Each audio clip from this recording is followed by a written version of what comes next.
Skyrock pour les militaires. La France poursuit la bonne conduite de ses missions partout dans le monde. On commence avec le Proche et le Moyen-Orient.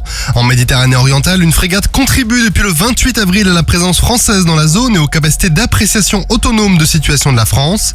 Cette frégate a récemment fait escale à Alexandrie en Égypte, qui est un partenaire stratégique de premier plan pour la France en Méditerranée. Un exercice de coopération navale avec la frégate ENS Bernès a permis aux deux marines de réaliser des manœuvres d'évolution tactique et de lutte anti-sous-marine. La frégate française a depuis repris sa mission en Méditerranée orientale. En mer Rouge, une frégate de défense aérienne française a appareillé du port de Djibouti pour reprendre sa contribution à l'opération de l'Union européenne Aspide. Elle a réalisé plusieurs missions d'accompagnement de navires de commerce dans le sud de la mer Rouge, le détroit de Bab el-Mandeb et le golfe d'Aden. Pour rappel, l'opération Aspide cherche à garantir la sûreté maritime et la liberté de navigation dans la région, en particulier dans le sud de la mer Rouge qui est marqué par des attaques régulières en provenance des rebelles Houthis. Dans les airs, les rafales de la base aérienne projetées au Levant continuent leurs actions contre Daesh en effectuant 18 sorties aériennes. Ces vols ont permis de réaliser des missions de défense et de surveillance de l'espace aérien, de prise d'alerte et de reconnaissance.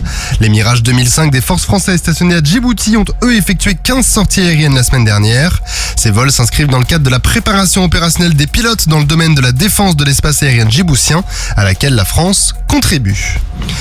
Cap sur l'Afrique à présent. Dans le golfe de Guinée, le détachement Falcon 50 déployé au Sénégal a participé à un exercice de coopération avec le groupement école de la force maritime d'autodéfense japonaise. L'exercice a débuté par une phase d'assaut aérien où le Falcon 50 endossait le rôle de force adverse et simulait différentes attitudes dans un scénario le plus réaliste possible. L'exercice s'est ensuite poursuivi par une phase qui cherchait à approfondir la coopération des systèmes de communication d'information français et japonais. Au Gabon, la brigade des sapeurs-pompiers de Paris a réalisé un détachement d'instruction opérationnelle au profit des sapeurs-pompiers de Libreville. Cette session d'instruction a permis de former les équipes gabonaises sur de nombreuses situations d'urgence, comme l'utilisation du lot de sauvetage, la mise en œuvre de l'appareil respiratoire isolé, l'utilisation des échelles et des extincteurs ou encore la mise en place des lances incendie. Dans l'Indo-Pacifique, le bâtiment de soutien et d'assistance outre-mer d'Entrecasteaux est actuellement déployé dans la zone de responsabilité permanente du commandant supérieur des forces armées en Nouvelle-Calédonie. Durant ce déploiement, de nombreuses missions différentes seront réalisées par l'équipage, notamment la surveillance et la protection de la zone économique exclusive. Enfin, en Guyane, la vedette côtière de surveillance maritime Charente et l'embarcation Relève-Filet Kawan ont mené une opération de police des pêches dans le cadre de la posture permanente de sauvegarde maritime.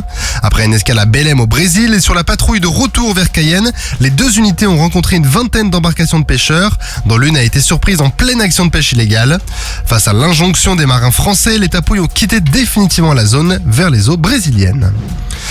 Et ça y est, les Jeux Olympiques et Paralympiques ont débuté. Sur Skyrock PLM, nous sommes très fiers de suivre tous les sportifs tricolores engagés dans ces Jeux, en particulier ceux de l'armée de champions, et nous avons à cœur de vous partager leurs résultats. Et ceux-ci d'ailleurs n'ont pas tardé, puisque la France compte déjà des champions dans ses rangs. Ça a débuté dès samedi avec la médaille de bronze pour le second maître Chérine Boukli en judo dans la catégorie des moins de 48 kilos. Puis la médaille d'argent pour le soldat de l'armée de terre Lucas Mkedze chez les moins de 63 kilos. Félicitations à eux pour le lancement de ces Jeux. Sur terre, sur mer, comme dans les airs. Skyrock PLM, en équipe avec Cuneo, la mutuelle des forces armées.